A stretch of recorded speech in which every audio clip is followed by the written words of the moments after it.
누가복음 12장 49절에서 59절 말씀의 의미를 생각하면서 교독합니다. 내가 불을 땅에 던지러 왔노니 이 불이 이미 붙었으면 내가 무엇을 원하리요?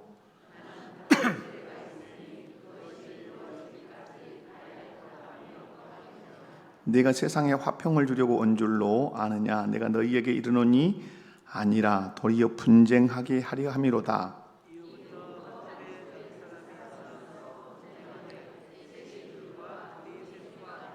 아버지가 아들과 아들이 아버지와 어머니가 딸과 딸이 어머니와 시어머니가 며느리와 며느리가 시어머니와 분쟁하리라 하시니라.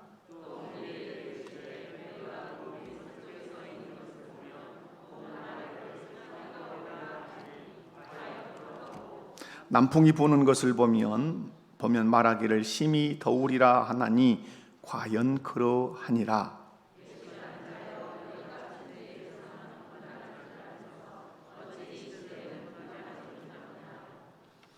또 어찌하여 옳은 것을 스스로 판단하지 아니하느냐?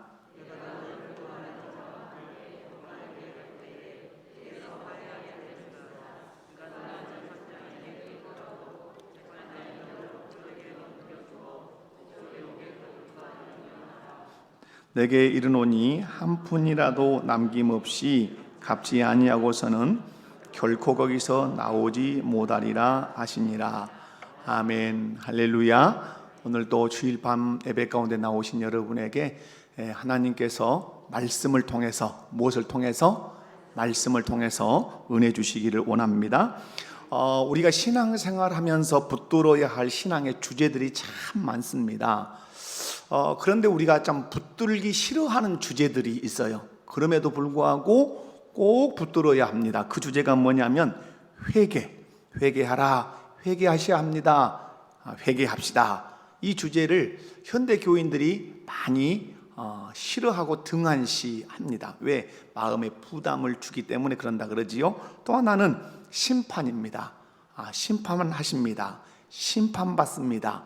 이 심판에 대한 이 주제가 성경에 아주 중요합니다. 뿐만 아니라 고난입니다. 우리가 예수 믿고 신앙생활 할 때 꽃길만 걷는 것이 아니라 도리어 고난이 우리에게 있을 것이다 라는 사실을 끊임없이 얘기합니다. 그래서 고난이 성경의 중요한 주제가 되겠습니다.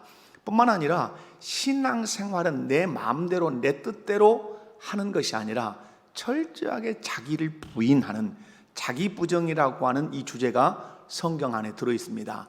이스라엘의 조상이라고 하는 아브라함이 갈대와 우르를 떠나서 팔레스타인 땅으로, 가나안 땅으로 갈 때도 철저하게 하나님은 그에게 자기 부정을 요구하셨고, 또 예수님도 제자들을 부르실 때 자기 부인할 것을, 자기 부정을 요구하셨고, 또 오늘도 저와 여러분에게 그 자기 부정을 요구하고 계십니다.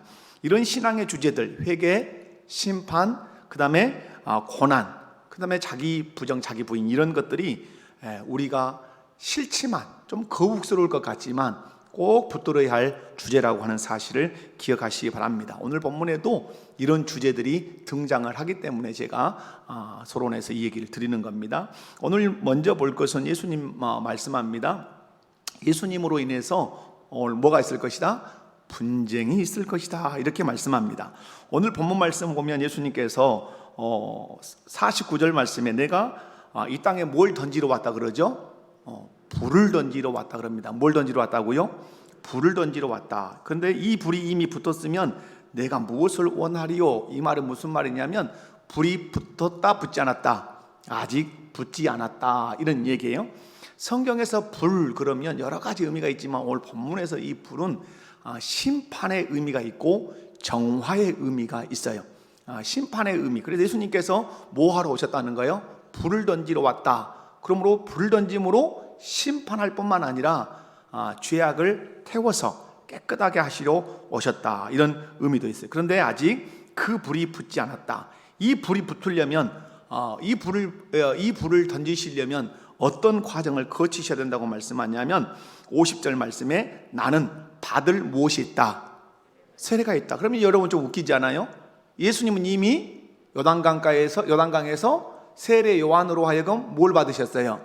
세례를 받으셨단 말이에요. 근데 오늘 말씀하기를 나는 받을 세례가 있으니 그것이 이루어지기까지, 그 세례를 받을 때까지 나의 답답함이 어떠하겠느냐. 주님이 그 세례, 받을 세례를 생각하면 가슴이 답답해지고 괴롭다 이 말이에요. 그럼 이 세례는 뭐겠어요? 여러분이 생각해 보세요. 이미 요단강의 세례는 받으셨어요. 앞으로 받을 세례가 있는데 이 세례를 생각하면 마음이 답답해진다, 이런 얘기예요. 마음이 무거워진다. 그 세례가 무엇일까요? 십자가를 지시는 것이에요. 그래서 십자가 지시는 것을 예수님은 세례라고 표현한 거죠. 그래서 십자가의 고난의 세례를 내가 받아야 되는데 그걸 생각하면 내 마음이 어떠하도다, 답답하다. 여러분, 이 십자가를 통해서 예수님께서 이제 불을 던지시겠죠. 이 십자가의 의미는 심판과 구원이라고 하는 중요한 의미가 있습니다. 자, 예수님이 십자가에 못 박혀 죽으십니다. 죽으시는데 인류에게 하나님 아버지가 던지십니다. 십자가에 못 박혀 죽은 내 아들 예수를 너희의 구주로 믿어라. 믿으면 너희가 구원을 받을 것이지만 믿지 않고 그 십자가에 못 박힌 내 아들 예수를 거절하면 너희가 뭘 받을 거다? 심판을 받을 것이다. 그래서 여러분, 성경의 역사는 항상 이 두 가지가 함께 갑니다. 심판과 구원, 이게 함께 가죠. 여러분, 바벨론의 이스라엘 백성이 포로로 끌려갔습니다. 돌아올 때는 반드시 그 나라를 심판하시고 자기 백성을 구원합니다. 애굽에서 종살이 하고 있습니다. 근데 먼저 구원할 때는 거기에 뭐가 임합니까? 심판이 임합니다. 예수님 마지막 재림하십니다. 재림하실 때 우리를 구원하십니다. 구원하러 오시죠. 그런데 구원하러 오실 때 그냥 구원하지 않습니다. 이 세상을 심판하시면서 우리를 구원하십니다. 그래서 성경에 중요한 흐름 가운데 하나가 뭐예요? 심판하시나 구원하신다. 지금 우리가 교사들이 성경이 읽어지네, 성경 일독학교, 지금 아주 따끈따끈합니다. 따끈따끈하죠. 성경 읽는 재미에 우와, 성경이 이렇게 읽혀질 수 있나요? 라고 말씀을 하시는 분들이 있어요. 그 중에 거기에서 또 우리가 배우게 되지만 성경의 중요한 주제가 뭐예요? 심판하시나 구원하신다. 따라서 합시다. 심판하시나 구원하신다.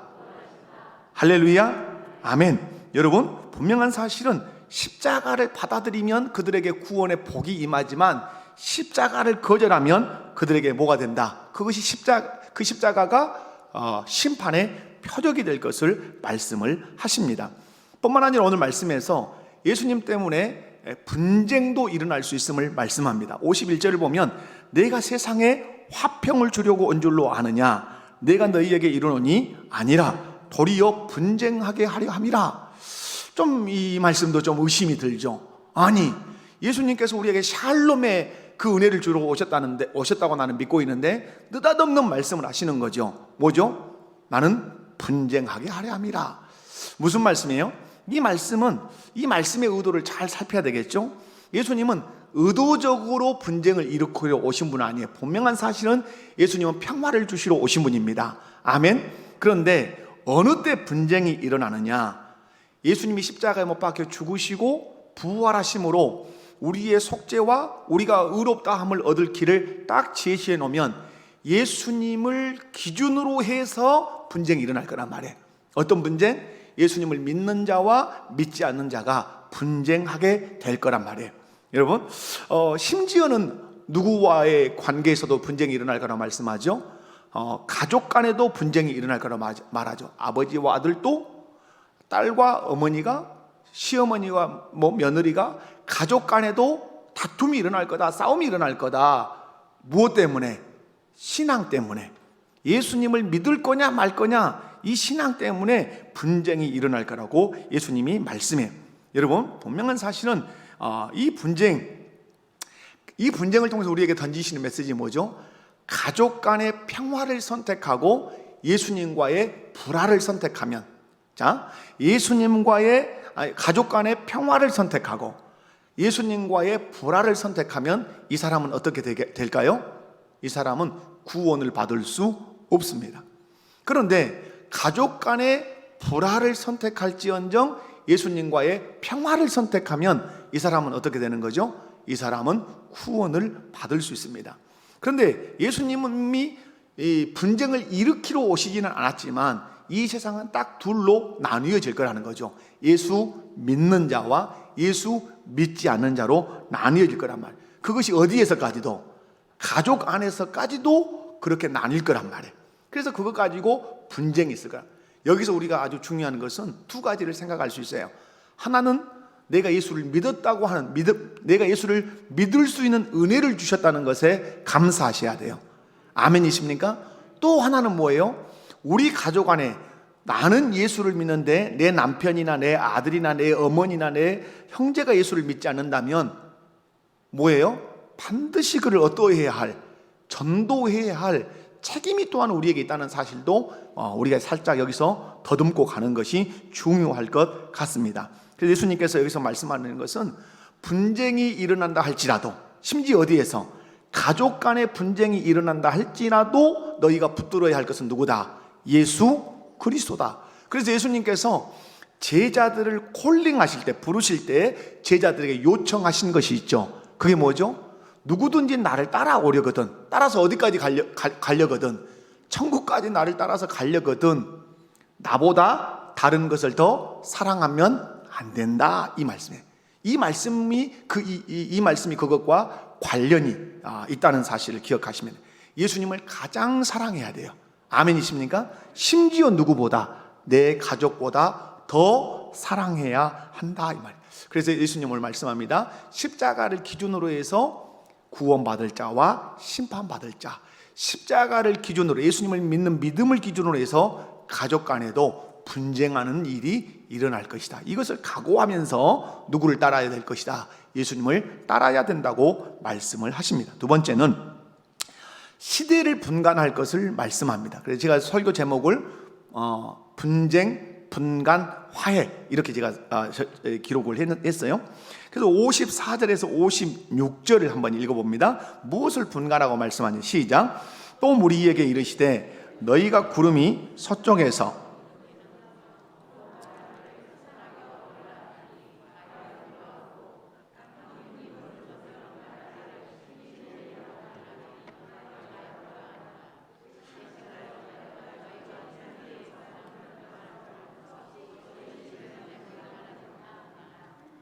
자, 여러분 오늘 여기서 예수님께서 지금 하시는 말씀이 뭐죠?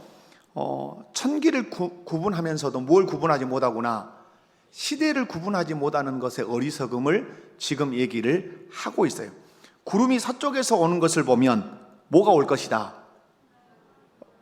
구름이 서쪽에서 오면 뭐가 올 거구나. 소나기가 올 것 같구나. 남쪽에서 남풍이 불면 뭐가 올 것 같구나.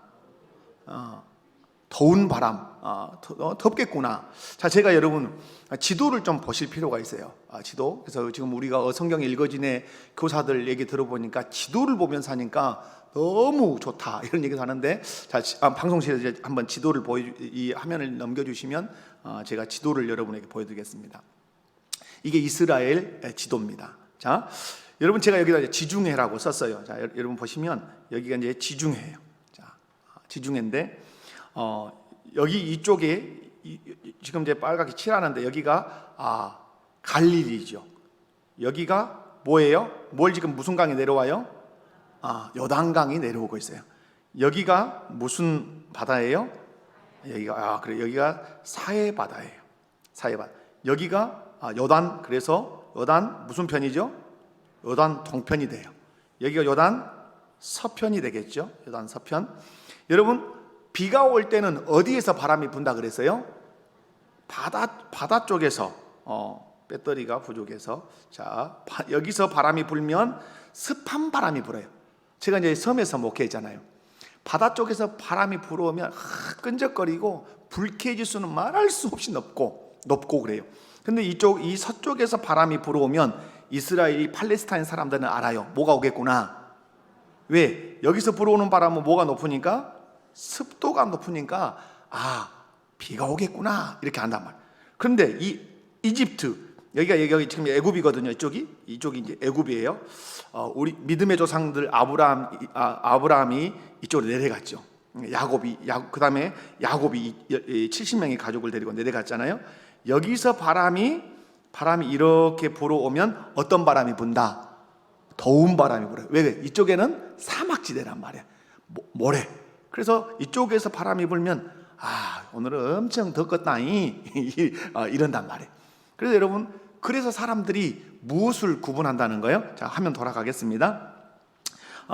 이제 무엇을 사람들이 안다 그래요? 천기를 분별할 줄 안다 이 말이에요. 천기를. 그런데 예수님께서 지금 하시고자 하는 얘기가 뭐요? 이 자연을 분별해라. 비가 올 거냐 더울 거냐 분별해라 이 얘기를 하는 게 아니라, 이런 자연 현상을 분간할 줄 알면서도 안타까운 것은 뭘 구분하지 못한다? 시대를 구분할 줄 모르는 것이 안타까움이다. 예수님의 마음은 이거예요. 차라리 천기는 분별할지 모른다 할지라도 무엇을 분별할 줄 알면 좋겠다? 시대를 분별할 줄 아는 사람이 좋겠다. 여러분, 무슨 말씀이에요? 세상적으로 뉴스는 많이 알아서 똑똑한 것 같은데 영적인 헤아림이 없으면 그게 지혜롭지 않다는 거예요. 여러분, 예수님이 말씀하는 지혜로운 사람이 누구냐라고 할 때 누구예요? 세상 지식이 많은 사람, 세상의 뉴스거리를 많이 아는 사람, 이 사람이 지혜로운 사람이 아니라 무엇을 분별하는 사람? 이 시대를 분별할 줄 아는 사람이 지혜로운 사람이라 그래요. 여러분, 예수님이 지금 메시아로 오셨어요. 지금 여러분, 이 팔레스타인 지역에 이 이스라엘 땅을 예수님이 밟고 막 다니셔요. 그리고 천국 복음도 전파하시고 하나님 말씀을 가르치시고 그리고 병든 자를 막 치료를 하셔요. 그러면 사람들이 누구를 알아봐야 돼요? 예수님이 누구라는 사실을 알아봐야 될까요? 예수님이 메시아, 그리스도라고 하는 사실을 알아봐야 된단 말이에요. 그런데 알아봐요? 못 알아봐요? 전혀 못 알아봐요. 심지어는 예수님을 소개한 구약의 마지막 선지자 누구? 여기서는 또 조용하시네. 구약의 마지막 선지자 말라기라 그러시면 안 돼요. 여러분, 우리 어성경에서 이제 어성경 폼 좀 잡읍시다. 말라기 선지자가 크고 두려운 날이 임할 건데, 구약 성경은 엘리야를 기다리며 무엇을 내린다? 커튼을 내린다. 이 구약 성경은 그거예요. 엘리야를 기다리며 커튼을 내린다. 그런데 마태복음을 딱 열면 그 커튼을 딱 젖히면서 회개하라, 천국이 가까이 왔느니라 하고 나타난 사람이 누구예요? 세례 요한이에요. 세례 요한. 말라기 선지자가 말하는 엘리야는 마태복음에 나오는 누구라? 세례 요한이라 이 말이에요. 세례 요한. 여러분, 세례 요한까지도 예수님을 보면서 자기가 직접 요단강에서 세례를 주면서 하늘로부터 음성도 들리고 비둘기 같은 형체가 임하는 것을 보면서도 보았음에도 불구하고 헷갈린 거예요. 그래서 제자들을 보냅니다. 보내서 물어보죠. 뭐라고 물어보죠? 오실 그이가 당신이십니까? 아니면 다른 분을 우리가 기다려야 합니까? 헷갈린단 말이에요. 이때 예수님께서 오늘 누가복음 7장 22절에서 이렇게 대답을 하십니다. 자, 여러분 화면에 띄어지네요. 서비스가 좋아요. 자, 시작.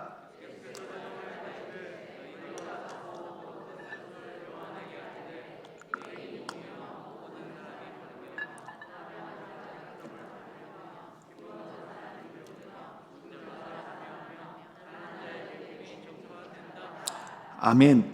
자, 오실 그이가 당신입니까? 우리가 다른 일을 기다리오리까? 라고 물어다. 당신 정말 메시아입니까? 이렇게 물으면 여러분 같으면 어떻게 대답해 줄 거예요? 여러분 예수님 입장이요. 여러분이 이제 예수님 입장, 예수님이 지금 메시아예요. 그리스도예요. 근데 세례 요한이 제자들도 보내서 질문했어요. 오실 그이가 당신입니까? 아니면 우리가 다른 일을 기다려야 합니까? 여러분 뭐라고 대답해요? 시작. 그렇죠. 내가 메시아다, 내가 그리스도다 이렇게 얘기하겠죠. 근데 예수님은 즉답을 피하셨어요. 즉답을 피하셨죠. 오늘 뭐라 그러셨죠? 맹인이 보며 못 걷는 사람이 걸으며 나병 환자가 깨끗함을 받으며 귀먹은 사람이 들으며 죽은 자가 살아나며 가난한 자에게 복음이 전파된다 하라. 이렇게 말씀을 전했어요. 그러니까 제자들이 열심히 자기 스승 세례 요한에 가서 이렇게 말했던 거예요. 그때 세례 요한이 떠올린 뭐가 있어야 될까요? 구약의 마지막 선지자 세례 요한이 떠올려야 되는 게 뭐예요?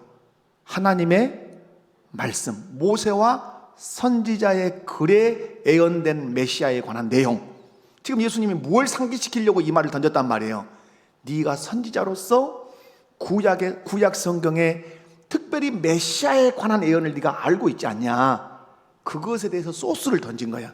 어디에 있다는 게 얘기죠? 이사야 35장 4절에서 6절, 하나의 지금 제가 근거 구절만 가지고 온 거예요. 이사야 35장 4절에서 6절을 기억하도록 그렇게 맹인이 보고 못 걷는 자가 걷고 나병 환자 깨끗함을 받고 기먹은 사람이 들으며 죽은 자가 살아나고 가난한 자의 복음이 전파된다 해라. 누구로 인하여? 나사렛 예수로 인하여.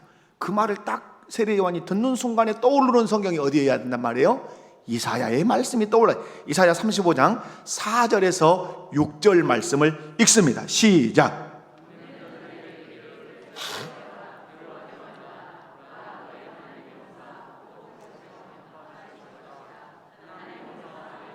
구하시리라 하라. 그때의 맹인의 눈이 밝을 것이며 못 듣는 사람의 귀가 열릴 것이며 그때의 저는 자는 사슴같이 뛸 것이며 말 못한 자의 혀는 노래하리니 이는 광야에서 물이 솟겠고 사막에서 시내가 흐를 것임이라. 아멘.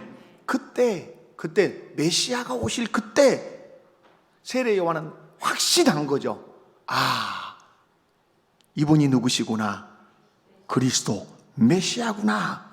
여러분, 지금 예수님께서 말씀하시고자 하는 게 뭐예요? 너희는 메시아를 알아볼 수 있는 객관적인 자료를 가지고 있음에도 불구하고 나를 알아보지 못하고 있다고 책망하시는 거예요. 그 객관적인 자료가 뭐예요? 방금 예수님이 어떤 말씀을 세례 요한의 제자들에게 하고 제자들이 예수님의 말씀을 전할 때 세례 요한이 떠올렸던 말씀이 뭐예요? 이사야의 말씀이란 말이에요. 이사야의 말씀을 너희가 애우고 읽고 해당해서 가르치고 이렇게 하면서 그 이사야가 말한 대로 맹인을 보게 하고 못 걷는 사람을 걷게 하고 나병 환자가 깨끗함을 받게 하고 기먹은 사람들을 듣게 하고 죽은 자가 살아나고 가난한 자에게 복음을 전파하는 내가 왔는데 나를 누구로 알아야 되는데? 메시아로 알아야 되는데 이사야는 그렇게 예언을 했는데 그 말씀을 너희가 기억을 하고 있음에도 불구하고 나를 누구로 알아보지 못한다? 메시아로 알아보지 못한다고 주님이 지금 책망을 하고 계시는 거예요. 사랑하는 성도 여러분, 우리가 이 세상을 살아가면서 지금 이때가 어느 때인지 분간해야 되죠. 무엇을 근거로 분간해야 되죠? 그죠? 말씀으로 분간하셔야 돼요. 무엇으로? 말씀으로 분간하셔야 돼요. 간혹 예언을 한다고 하는 사람들이 등장을 해요. 특별히 시대가 흉흉하면, 제 기억으로는 2015년경에 아주 뉴스에 난 여자 전도사가 있어요. 뭐 님자는 제가 못 붙이겠어요. 전도사라고 붙이는 것도 지금 제가 지금 힘들어요. 홍모 여자 전도사예요. 이 사람이 뉴스에 나왔어요. 우리나라 뉴스뿐만 아니라 미국의 뉴스에도 막 나오고 아마 그랬어요. 이 사람이 예언을 한 거예요. 북한이 쳐들어온다. 남한이 불바다가 된다. 북한에 의해서 대한민국의 여성들은 제2의 정신대로 많이 북한에 의해서 끌려갈 거다.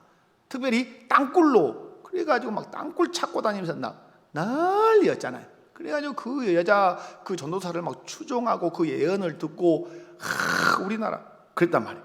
여러분, 불바다 됐어요, 안 됐어요? 땅굴로 쳐들어와서 안 들었어요? 여러분, 제가 땅굴을 시추하는 부대에 있었습니다. 제4 땅굴을 저희들이 찾은 부대입니다. 땅굴 얘기하면 할 말이 아주 많아요. 땅굴을 어떻게 뚫는지, 어떻게 찾아내는지. 여러분, 제가 드리려고 하는 얘기는 그런 사람의 애언 기도로 인하여 주님이 우리에게 말씀하지 않는단 말이에요. 설령 개인적으로는 어떤 감을 주실 수도 있게, 감동을 주실 수 있겠지만, 우리는 이 시대를 분간할 때는 반드시 무엇을 들어서? 말씀을 들어서. 아멘이십니까? 저는 우리 목포교회 성도들이 말씀을 기준으로 해서 세상을 볼 수 있기를 바랍니다. 말씀을 기준으로 해서 이 시대를 구분할 수 있기 바랍니다. 말씀만이 세상을 참되게 볼 수 있는 유일한 기준이요, 가장 객관적인 근거라는 사실을 여러분 꼭 기억하시기 바랍니다. 우리에게는 하나님이 주신 뭐가 있어요? 성경이 있어요. 말씀이 있단 말이에요. 이 말씀으로 이 시대를 구분해 내셔야 돼요. 그래서 여러분, 예수님의 재림, 그 종말, 무엇을 보면서 준비하셔야 됩니까? 성경 말씀을 보면서 준비하셔야 돼요. 그 사람이 지혜로운 성도고 건강한 성도라, 이 말이에요. 근데 오늘 본문에서 진짜 중요한 말씀이 있어요. 몇 절이냐면 57절이에요. 여러분, 오늘 12장 57절 말씀을 함께 우리 한번 읽어볼까요? 시작. 또 어찌하여 옳은 것을 스스로 판단하지 아니하느냐. 여러분, 여기서 아주 강한 단어가 뭐냐면 스스로라는 말이에요. 스스로. 언어에서는 이게 아주 강한 어떤 어법이에요. 이 말씀이 뭐냐면 어찌하여 옳은 것을 스스로 판단하지 못하느냐. 지금 예수님께서 지금 이 회중들에게 요구하시는 신앙이 뭐냐면, 신앙이 뭐예요?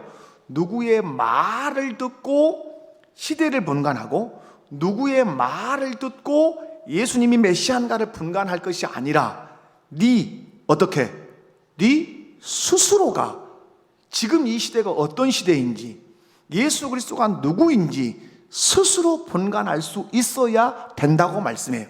저는 오늘 그래서 이 설교 원고에다가 이렇게 썼어요. 건강한 신앙은 자립신앙이다. 따라서 합니다. 건강한 신앙은 자립신앙이다.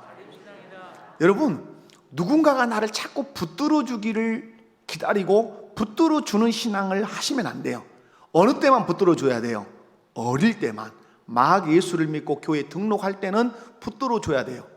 장로님, 권사님, 부목사님 이러는데 막 아이고 나 좀 붙들어 주세요 이러면 따라서 합시다. 창피하다.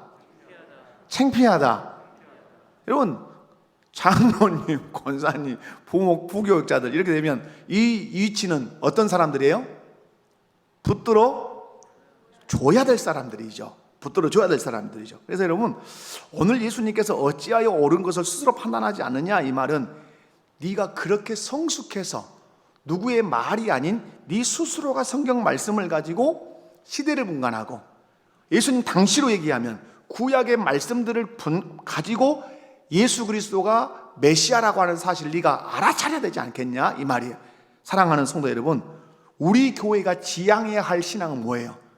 우리 성도들 한 사람 한 사람이 지향해야 될 신앙의 목표점이 뭐예요? 자립신앙이에요. 아멘이십니까? 지금 코로나 이 시기에 하나님 우리에게 강력하게 주시는 메시지 뭐예요? 한국교회 가운데 주시는 메시지는 저는 그런 거라고 생각합니다. 한국교회와 우리 교회 가운데 우리 스스로에게 주는 메시지는 너 스스로 하나님을 경외할 수 있는 신앙으로 서 있냐? 한국교회야 전쟁이 나고 환란이 오고 코로나19라고 하는 이 엄청난 바람이 불어올 때 스스로 하나님 앞에 예배하고 스스로 하나님을 섬기는 신앙으로 서 있느냐를 보게 하시는 거예요, 지금. 그죠? 그게 뭐예요? 우리 신앙의 건강도 성숙도라고 하는 사실이죠. 하나님이 완전히 우리 신앙을 까발려서 보게 하시는 것이죠. 얼마나 연약한지 아니면 얼마나 성숙한지를 보게 하시는 거예요. 사랑하는 성도 여러분, 저는 바라건대 우리 교회 모든 성도님들이 천지가 여동해도 나는 하나님을 경외하며 섬긴다. 천지가 여동해서 실상은 교회 문을 다 어디 북한의 김정은이가 쳐들어와서 다 두드러 막는다 할지라도 산속에 들어가서라도 나는 찬송하고 예배하는 사람이 될 것이다. 아멘. 이 신앙으로 서기를 하나님이 지금 우리에게 원하신다, 이 말이에요. 아멘이십니까? 그런 의미에서 여러분이 내 신앙, 어떤 신앙이 되리라? 자립신앙이 되리라. 아멘. 누가 붙들어 주지 않아도 스스로 성경 읽고 스스로 찬송하고. 여러분, 눈물겨운 것들이 있어요. 우리가 이제 코로나 때 보면 우리 이제 연세 드신 은퇴하신 이 권사님들 보면 교회 못 오시잖아요. 그러면 우리 이제 교육자들 이렇게 신방하고 그렇게 하면 들려서 보내는 것들이 때때로 있어요. 그게 뭐예요? 헌금. 지금까지 했던 주일 헌금, 자기 스스로 주일날 계속해서 주일 헌금 모아놓은 거, 감사 헌금 모아놓은 거, 11조 모아놓은 거, 그걸 딱 담아서 전달해 온단 말이에요. 그러면 눈물이 찡해요. 주님 사랑하는 마음이 있다 이 말이에요. 나는 천지가 여동을 해도 코로나19가 아니라 코로나 190이 와도 나는 늙었지만, 나는 천국 갈 날이 가까웠지만, 나는 내 신앙은 어떤 신앙이다? 자립신앙입니다 하는 걸 딱 보여낸단 말이에요. 그런데 안타까운 건 뭐예요? 여러분 여기 앉아 계시지만 젊은 사람들은 그 신앙이 안 되는 것 같아요. 안 되는 부분이 너무 많아요. 그게 안타까움이죠. 분명한 사실, 오늘 어찌하여 옳은 것을 스스로 판단하지 않느냐, 스스로 자립하는 신앙으로 설 것을 주님이 우리에게 요구하고 계십니다. 세 번째로는 하나님과 화해하라고 우리에게 말씀해요. 세례 요한의 일성이 있죠. 세례 요한이 구약 말라기가 내려놓았던 그 커튼을 확 걷으면서 외쳤죠. 뭐라고 외쳤죠? 회개하라, 천국이 가까이 왔다. 그래서 회개를 시켜서 그들의 마음 가운데, 회개를 시켜서 그들의 마음의 그 길로 누가 올 수 있도록, 예수님이 들어오실 수 있도록 준비했단 말이에요. 그 얘기를 평탄케 하라. 누가 와서 평탄케 했어요? 세례 요한이 와서 사람들의 마음에 죄가 가득 찼는데, 죄로 더러워졌는데 막 회개를 요청하는, 군병들은 정한 싹 외에는 받지 말 것이며 막 하면서 회개를 요청하니까 회개하고 세례를 받아요. 그러니까 마음이 깨끗해지니까 그 마음의 길로 누가 오시는 거죠? 그 다음에 예수님이 오신단 말이에요. 메시아가 나타났단 말이에요. 그러니까 그들이 메시아를 그 마음에 잘 받아들이도록 회개를 외친 거예요. 그 다음에 예수님도 뭘 외쳤죠? 동일하게 회개를 외친 거죠. 회개하라, 천국이 가까웠다. 회개한 사람만 어디로 들어갈 수 있다? 천국, 하나님이 다스리는 그 천국에 들어갈 수 있다 라고 회개를 외쳤어요. 여러분, 오늘 우리 신앙생활 가운데 희미해지는 것이 있어요. 약해지고 있는 것이 있어요. 그 신앙의 주제가 뭐예요? 회개를 안 해요. 회개는, 여러분 회개는 너무 싫어해요. 근데 여러분 기억하셔야 될 것은 회개가 은혜예요. 아멘. 여러분 가만히 생각해 보세요. 방언을 받은 분들, 일일 가장 쉽게 방언하시는, 방언 은사 가장 많으니까, 방언을 받을 때 뭐가 막 되고 나서 방언의 은사가 오죠? 회개가, 회개. 사모함도 있지만 회개가 막 이루어지고 나면 내가 십자가의 그 보혈을 의지하고 막 회개하고 나면 하나님이 그 다음에 은사 주신단 말이에요. 이해 가시죠? 여러분 우리가 기억해야 될 것은 오늘 예수님께서 우리에게 요구하시는 것은 다른 게 아니에요. 회개하라는 거예요. 회개하는 것이 은혜예요. 아멘. 여러분이 은혜 생활을 충만하게 할 때 막 찬송이 막 가슴에서 막 미어 터지고, 말씀을 들으면 남들은 막 말씀을 듣고 시험이 들었네 어쩌네 했는데 나는 그 말씀이 막 송이꿀보다 달아서 아멘 아멘 했던 그때가 어느 때예요? 함께 보면 회개를, 하나님 내가 죄인입니다. 하나님 내가 죄인이에요. 하나님 나를 용서해 주세요. 부끄럽습니다. 이런 말을 많이 할 때가 찬양도 살고 말씀의 은혜도 살 때예요. 근데 여러분 교회에 와서 앉아도 회개는 일치 안 해. 내가 거의 예수님 수준이요. 나는 죄는 전혀 죄와 상관없는 사람인 것처럼 회개 안 해. 절대로 그 사람에게 은혜가 임하지 않습니다. 왜? 이 마음의 밭이랑의 회개로 기경이 되어서 마음밭이 부드러워져야 말씀의 은혜도 임하고 찬양의 은혜도 임하고 기도의 응답도 임하는데, 회개할 것이 없어요. 생각도 안 나. 이게 뭐예요? 그의 양심과 그의 마음밭이 완전히 굳어졌다는 거예요. 그래서 자기 의와 자기 생각으로 똘똘 뭉쳐있기 때문에 은혜가 들어갈 틈이 없는 거예요. 오늘 그런데 우리 주님이 말씀해요. 회개해라. 여러분 천국까지 가면서 쉬지 않고 해야 되는 게 뭐예요? 이것을 요한계시록 22장 14절에서는 이렇게 표현했어요. 요한계시록 22장 14절을 우리 함께 한번 읽어보겠습니다. 시작. 자기 두루마리기를 빠는 자들은 복이 있으니 이는 그들이 생명나무에 나아가며 문들을 통하여 성에 들어갈 권세를 받으려 함이라. 아멘. 여기서 눈여겨볼 말씀이 뭐죠? 빨리도 걷어보네. 자기 두루마기를 빠는 자들은 복이 있다. 자, 근데 이 두루마기를 빠는 자들이 어디로 나가죠? 생명나무에 나가. 에덴 동산에서 불칼로 딱 막아버렸던 그 생명나무의 실과를 이제는 먹게 하겠다 이 말이에요. 그리고 어디로 들어가요? 문들을 통하여 성, 어느 성? 믿는 자들을 위하여 예비한 한 성, 천국에 들어가게 한단 말이에요. 그러면 여러분, 생명실과를 따먹고 천국에 들어갈 사람이 누구예요? 두루마기를 그럼 자기 두루마기가 뭐요? 자기 두루마기가 뭐예요? 뭐 세탁소에다 맡기자 이 말이요? 아니죠. 성경에서 옷을 얘기할 때는, 비유적으로 얘기할 때는 행실을 얘기해요. 행실. 그 두루마기를 빤다는 말은 뭘 빤다는 얘기예요? 내 행실에 대한 생실에 대한 것을 계속 회개한다. 자기 이 의의 하나님 예수님께서 십자가의 죽으심과 부활로 의의 옷을 입혀주셨는데 내가 연약해서 이 거룩한 의의 세마포를, 이 두루마기를 막 더럽힌단 말이에요. 그때마다 내 옷에 묻어있는 이 더러움을 보고 그 두루마기를 들고 어디로 나가서 그 십자가 앞에 나가서 십자가의 보혈로 막 빤단 말이에요. 어떻게 함으로? 회개함으로 막 빨아요. 그러면서 한 발짝 한 발짝 어디로 가는 거죠? 천국을 향해서 간 거예요. 아멘이십니까? 누가 천국에 들어가요? 자기 두루마기를 빠는 사람. 다시 말해서 자기 행실의 더러움을 보고 회개하는 사람이 천국에 들어가요. 아멘이시죠? 여러분, 늘 누구를 살펴야 돼요? 여러분, 남 보고 손가락질하기에 바쁜 시절은 없어요. 우리에게는.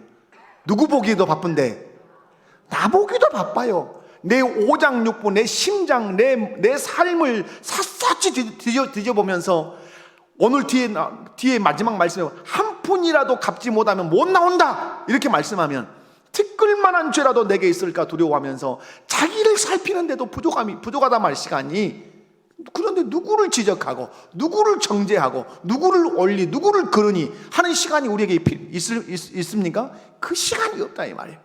사랑하는 성도 여러분, 자기 두루마기를 빠셔야 돼요. 아멘. 자기 두루마기, 자기 행실을 철저하게 말씀에 비춰서, 말씀의 거울로 자기를 비춰서 통회하고 회개함으로 자기 두루마기를 빨면서 어디로 나아가야 돼요? 생명나무 앞으로, 하나님 아버지가 예비한 한성 천국으로 들어가셔야 돼요. 아멘이십니까? 자, 58절과 59절 말씀 보면 이렇게 기록을 하죠. 다 같이 읽겠습니다. 시작. 내가 너를 고발하는 자와 함께 법관에게 갈 때에 길에서 화해하기를 힘쓰라. 그가 너를 옥졸이 옥에 가둘까 염려하라. 내게 이르노니 한 푼이라도 남김없이 갚지 아니하고서는 결코 거기서 나오지 못하리라 하시니라. 아멘. 이것은 이 세상에서 우리가 어떻게 천국을 준비할 거냐를 말씀하신 거예요. 이 말씀은 그래서 종말론적인 메시지라고 보시면 돼요. 자, 여러분 여기서 말씀하죠. 법관에게 갈 때에 이렇게 얘기했어요. 어디에 갈 때에? 법관에게. 우리는 지금 걸어간단 말이에요. 어디로? 법관에게. 재판장이신 하나님 앞으로 걸어가는 인생이라 이 말이에요. 지금 이 세상의 길이 재판장이신 하나님 앞으로 걸어가는데 생각날 거 아니냐? 네 뭐가? 죄가 하나님과 원수되게 하고 하나님과 불화하게 했던 그 죄가 생각난다면 가는 길에 다 어떻게 해라? 다 처리해라. 다 회개해라. 만약에 인생의 길을 걸어가면서 회개할 그 기회를 주었음에도 불구하고 그 죄의 문제를 해결하지 않으면 네가 심판장 앞에, 재판장 앞에 설 거다. 그 죄의 문제가 해결되지 않은 너를 보면 그 재판장이 누구에게 너를 넘겨줄 것이고 옥졸에게 넘겨줄 것이고 그 옥졸은 너를 어디다 넣을 거다? 감옥에 넣을 거다. 근데 그 다음 말씀, 한 푼이라도 갚지 못하면 나올 거다, 나오지 못할 거다. 그럼 여러분, 옥졸에게 넘겨지고 그 옥졸이 옥에 넣은 감옥에 갇힌 사람이 자기의 죄에 대해서 돈을 내서 갚을 수 있을까요, 없을까요? 갚을 수 있을까요, 없을까요? 갚을 수 없어요. 어디에 갇혀버렸기 때문에? 옥에 갇혀버렸기 때문에 그래요. 그러므로 우리 주님은 이 말씀을 통해서 그래요. 네가 살아있을 때만 기회다. 네가 살아서 재판장 되신 하나님 앞으로 걸어가는 이 생에서만 하나님 앞에 네 죄 문제를 해결할 수 있는 유일한 기회다. 하나님 앞에 서면 돌이킬 수 없다. 한 번 그 지옥으로 들어가면 갚을 수 있는 길도 없고 결국은 돌아 나올 수 있는 방법도 없다. 이렇게 말씀을 해요. 사랑하는 성도 여러분, 분명한 것은 회개할 수 있는 것이 은혜예요. 아멘이십니까? 회개할 수 있는 것이네. 우리가 이 세상에 살아있을 때 여러분 회개하셔야 돼요. 그 회개는 누구와 화목하는 것이죠? 하나님과 화목하는 것이에요. 모든 죄는 누구와 원수되는 것이에요? 하나님과 원수가 되는 것이에요. 그래서 하나님과 화목하는 유일한 길은 1. 누구를 믿는 것이다? 예수 그리스도를 믿는 것이에요. 아멘. 예수 그리스도가, 하나님 아버지께서 예수 그리스도를 통해서 하나님께로 오는 길을 내어주셨음에도 불구하고 그것을 거절하는 사람에게는 하나님의 진노, 지옥밖에 없는 거예요. 여러분 예수님 믿으십니까? 그 예수님을 통하여 천국에 가실 수 있습니까? 그렇다면 예수 믿고 의인이 되었다면 우리에게 남아있는 죄 문제는 어떤 죄 문제죠? 자범죄의 죄 문제가 남아있는 것이죠. 여러분 이 죄 문제도 철저하게 주님 앞에서 해결을 하고 날마다 내 두루마기 이미 입혀진 두루마기잖아요. 칭의의 두루마기, 신분의 두루마기 입혀졌잖아요. 근데 그 두루마기를 더럽히는 내 인생의 자범죄들, 십자가 앞에 날마다 빨며 통회하며 자복하며 죄 지으면 가슴을 치고, 왜? 그 죄 때문에 누가 죽으셨는데? 예수님이 죽으셨는데 그 죄를 내가 또 지었습니다. 가슴치며 죄를 회개하고 죄를 멀리하는 삶을 살아야 된다. 이 말씀을 정리하겠습니다. 사랑하는 성도 여러분, 예수님으로 인해서 분쟁이 있을 거다. 심판도 있고 구원도 있고, 심지어는 예수 믿는 것 때문에 가족 간의 분쟁도 있을 거다. 그 분쟁이 있을 때 누구를 붙들어라? 꼭 예수 붙들어라. 그래서 천국에 들어와라. 너희가 시대를 분간할 줄 알면 좋겠다. 이렇게 말씀해. 그 사람이 지혜로운 성도다. 분간할 때 분간의 방법은 무엇이다? 하나님의 말씀, 성경뿐이다. 그리고 이 인생의 길을 걸어가는데 누구를 향해서 걸어가고 있다? 재판장 대신 하나님의 그 법정을 향해서 네가 걸어가고 있는 줄 기억해라. 걸어가면서 반드시 네 죄의 문제를 다 여기서 해결하고 재판장 대신 하나님 앞에 선다면 영원한 그 감옥 지옥에 들어갈 것이 아니라 예수 그리스도를 믿음으로 네 죄 문제가 해결됐기 때문에 네가 너에게 의의 옷을 입혀서 너를 어디로 들여보낼 거다? 아버지 하나님 천국으로 들여보낼 거다. 그 은혜를 입는 사람이 될 것을 주님이 우리에게 요구하고 계십니다. 자비로우신 아버지 하나님 감사합니다. 누가복음의 말씀을 이렇게 살피면서 함께 은혜를 나눴습니다. 이 말씀이 우리 성도들의 가슴에, 마음에 잘 심기어지도록 도와주시고 신앙의 주제인 회개, 심판, 고난, 자기 부인 이런 주제들을 마음에 잘 새기며 살아가게 하옵소서. 예수 그리스도를 나의 구주로 온전히 의지하고 예수님 때문에 분쟁이 생긴다 할지라도 주님 의지하는 제들 되게 하시고 말씀으로 이 시대를 분간하고 늘 하나님의 재판장 앞에 걸어가는 우리의 인생사 속에서 하나님과 날마다 화해하는 그런 삶을 살아 주님 앞에 섰을 때 의의 옷을 입고 영원한 천국에 들어가는 우리 모든 성도들 되게 하옵소서. 거룩하신 예수님의 이름으로 기도하옵나이다. 아멘.